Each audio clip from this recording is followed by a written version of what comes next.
Hey, it's 6 Mark. It's 1 p.m. on Friday, November 15th, 2024. I want to show you the latest stuff that I got. I'm just kidding. Um, yeah, so I went out to another thrift store today. I took along all of that loose change that I had, and I looked through like the children's paperbacks, like the Scholastic stuff, the Apple stuff, because I've been getting more into like kids' books recently. And the price by the shelf there said soft cover 50 cents, even though some of these have, or at least one of these has a 75-cent sticker on it. I'll find it. But anyway, so here we got Bound for Oregon by Jean Van Leeuwen. I don't know if I'm pronouncing that right. Um, so this is from Puffin, actually. Um, yeah, so I grew up playing the Oregon Trail at school. Um, I still play it on an emulator. I haven't played any of the sequels, but I love playing the Oregon Trail. And this is basically Oregon Trail the novel. Um, a book list blurb on the back says, a fine fictional introduction to life on the Oregon Trail. And it says, will the Todd family ever see the green grass of Oregon? With only a guidebook to show them the way, the Todd family sets out from their Arkansas home, it was Missouri in the game, on a 2,000-mile trek to claim uncharted Oregon territory. Crossing rough terrain and encountering hostile Indians, the Todds show their true pioneering spirit. But as winter draws near, will the Todds have the strength to complete their journey? And if they make it, will Oregon fulfill their dreams? So apparently, this is from 1996. Or no, 94. That's the copyright. But it was first published in 96. And apparently, the cover illustration is copyright 96. But the pictures inside the book, I guess, are copyrighted 94, even though I think I see only like one picture, like a map. Now I did go towards the back here, as the author's note says, most of the story is true. The girl, Mary Ellen Todd, traveled with her family on the Oregon Trail when she was 9 years old. So after she grew up, she liked to tell stories about it to her daughter, Adrietta, and later to her grandchildren. So when her daughter was an old woman, she wrote down her mother's stories and was published after her death. And that's the basis for this book. So I look forward to reading it. Here we have Katie Kazoo Switcheroo, and this is a super special, so I guess it means it's an extra long book.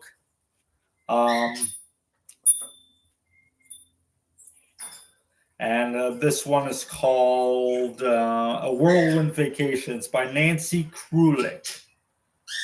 Katie is psyched to go on vacation with her family. She can't wait to tour Buckingham Palace in London, visit the Eiffel Tower in Paris, learn how to flamenco dance in Spain, and ride at a gondola in Venice. But when the magic wind strikes not once but four times, Katie's whirlwind vacation is turned upside down. So I have no idea about this series. Never heard of it before. There's apparently 23 books in this series, plus 3 super specials, and this is the second of the super specials. It takes place after book 17 and before the next super special, Katie Kazoo Christmas.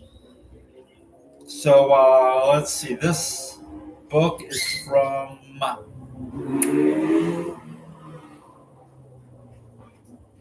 2005, so it's not as old as I thought it would be, but okay. Apparently, her name is actually Katie Carew, not Kazoo. I have no idea what the premise of this book is, but apparently there's magic in it. Now, Animal Arc by Ben M. Baglio. I don't know if I've picked up any of these books yet, but apparently it's, I think it was originally a British series, if I remember reading on Wikipedia correctly. I don't know.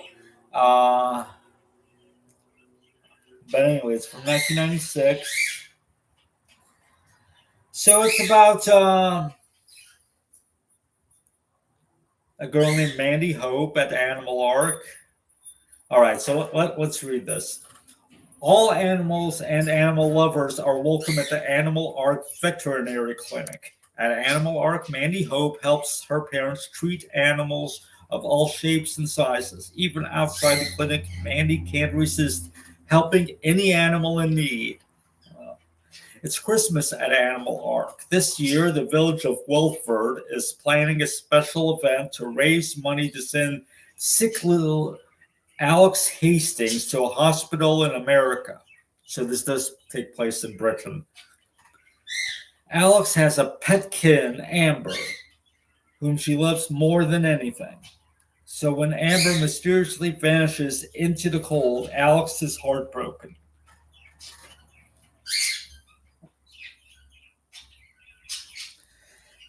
Can Mandy and James find Amber in time and give Alex her best Christmas present ever? Look at the kitty, look at the kitty, look at the kitty.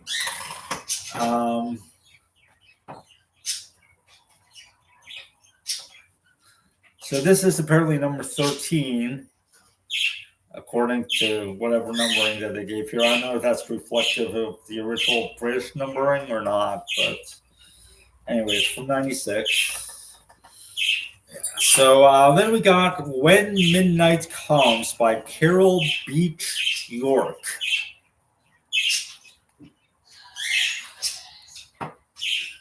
And this is from, 1979. This is an old one. Oh, but it says first Scholastic printing, March 1992, so it's a reprint. I wonder if there have been any changes to the text. Anyway, Mrs. Bridgeford has the perfect family. Each of her children is beautiful and intelligent. Their big, beautiful house could only highlight their happy existence. Then Wilma comes to visit, Mrs. Bridgeford's niece, with her drab, stringy hair, her cheap, ill-fitting clothes, her weak eyes behind thick glasses. She doesn't quite fit in. Suddenly things are going wrong, terribly wrong, and the clock begins to tick, where it didn't tick before. Okay. Mrs. Bridgeford's family isn't looking so good, not like usual. There is something ominous in the air. Is Wilma to blame? So is this supposed to be Wilma? Because she's not wearing glasses. Anyway. Here's another series that I've never heard of. Bad News Ballet. Bad News Ballet. Number 8, Camp Clodhopper by Jonna N. Malcolm. Bad News Ballet. Okay. When's this from?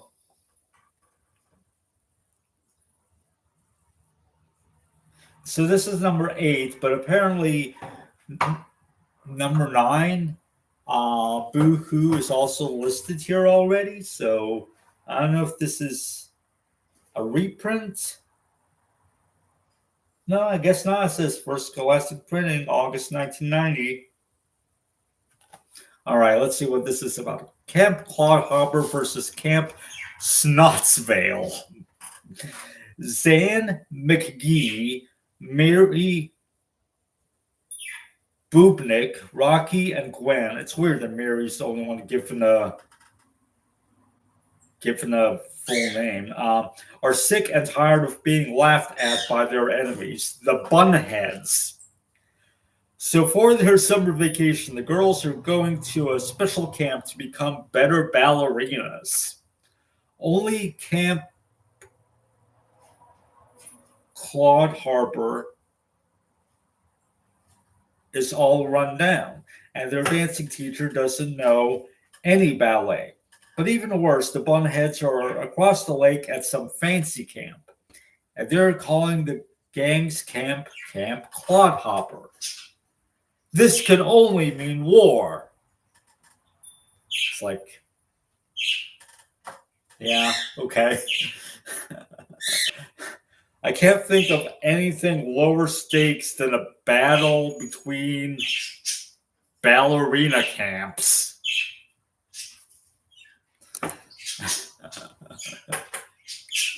I'm sure it's important to them. Then we got a Disney Princess book, Belle, The Mysterious Message. And they usually don't print the authors' names on the front. So this book is by Kitty Richards. It's from 2010.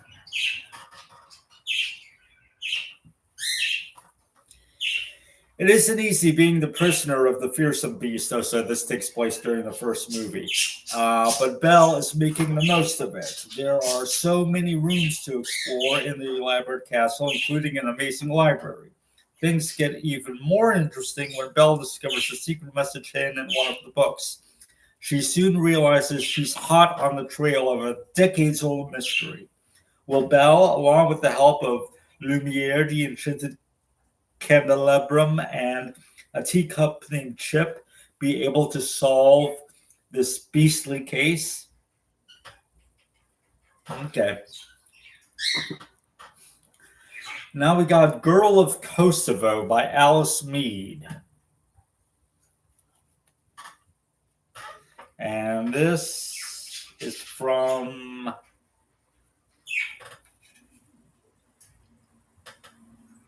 hang on. 2001. Oh, wait, but this printing, the copyright's 2001. This printing is from February of 2003. All right. 11-year-old Zana enjoys her village life in Kosovo, even though she never feels entirely safe. Her family are Kosovo-born Albanians who are ruled by the Serbian police and army. The Serbs want to destroy anyone who fights for an independent Kosovo. When bombs explode around Zana's village, her world fills with terror and tragedy. Still, she remembers her father's words, "Don't let them fill your heart with hate." But the words are hard to recall when those who were her friends have become her enemies. Okay, so I know nothing about Serbs and Albanians and Kosovo. I don't know anything about any of that stuff, but I look forward to reading this. I thought it seemed interesting.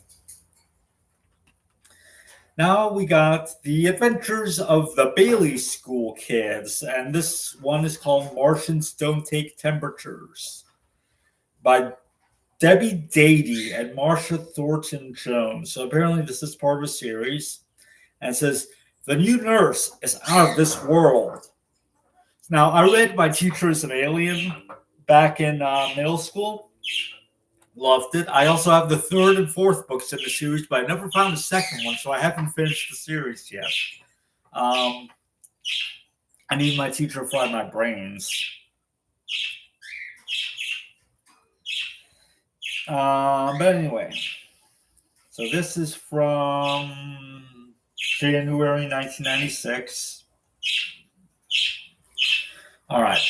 There are some pretty weird grown-ups living in Bailey City, But could the new school nurse really be a Martian trying to spy on the students at the Bailey School? The Bailey School kids are going to find out. It all makes sense. Then we got blurb from the book itself. But anyway, so yeah, this is. I'm sure I'll enjoy it.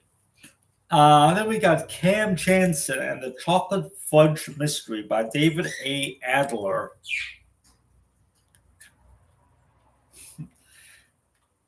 2004 apparently. Let me. Oh wait, no, the cover illustrations are copyrighted by Joy Allen in 2004. But the text is copyrighted in 1993 by David A. Adler, and the interior illustrations are copyrighted in 1993 by Susanna Natti. But this printing is from January of 2005, so this is all over the place in terms of copyright. Anyway.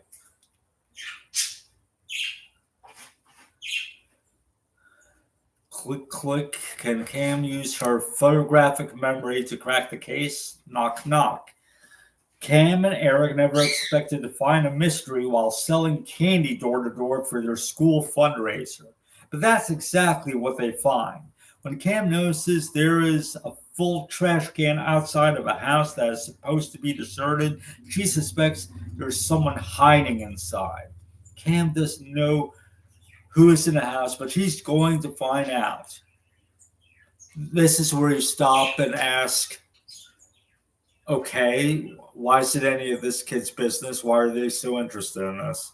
But anyway, it says read all the Cam Jansen mysteries. So let's see if there's a list of the other ones. No.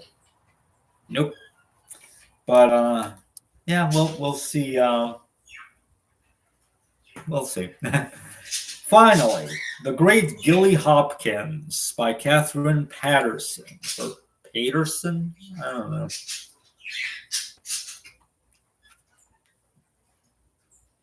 So, this is from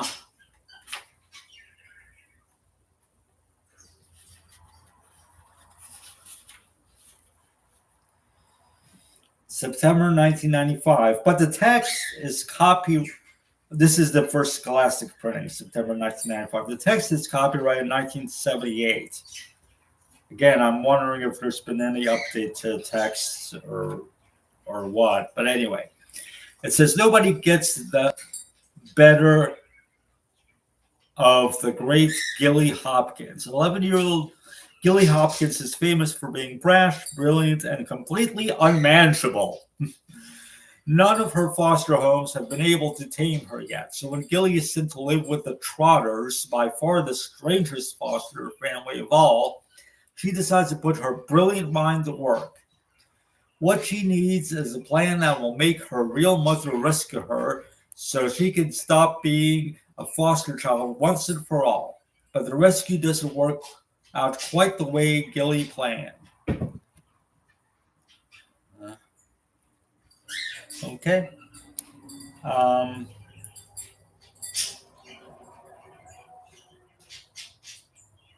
Wait a minute. Now on the back here, it says the cover art is copyright 2004. So again, we're all over the place. See, there's a 75-cent sticker. But anyway, 2004 cover, 1995 printing, 1978 copyright.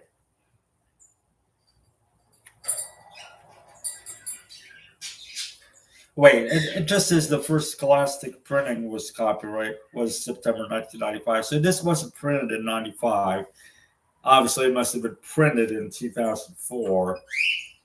And I guess, they didn't have the rights to the original cover, maybe, so they had to make a new cover for it. I don't know how all of that stuff works. Someone please explain. But yeah, I look forward to reading these. Now, you know how I said you got like books with a 75-cent sticker on them, but the price in the store said 50 cents each. So I got 10 books. So I was ready to pay $5 for it. Came out to $2.65. Yeah. $2.65. That's a pretty good deal. But that means I didn't get rid of all of my loose change. Oh well, some other time. But yeah, anyway, I just wanted to show off these books. A lot of these are pretty short, like the Cam Jansen one is like 58 pages long. So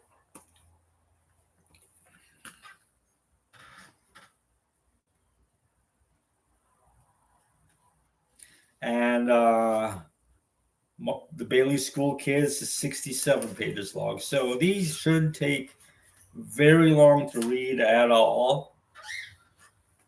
But anyway, so yeah, I just want to show this off. It's 1:21 p.m. and that's it. Thanks for watching.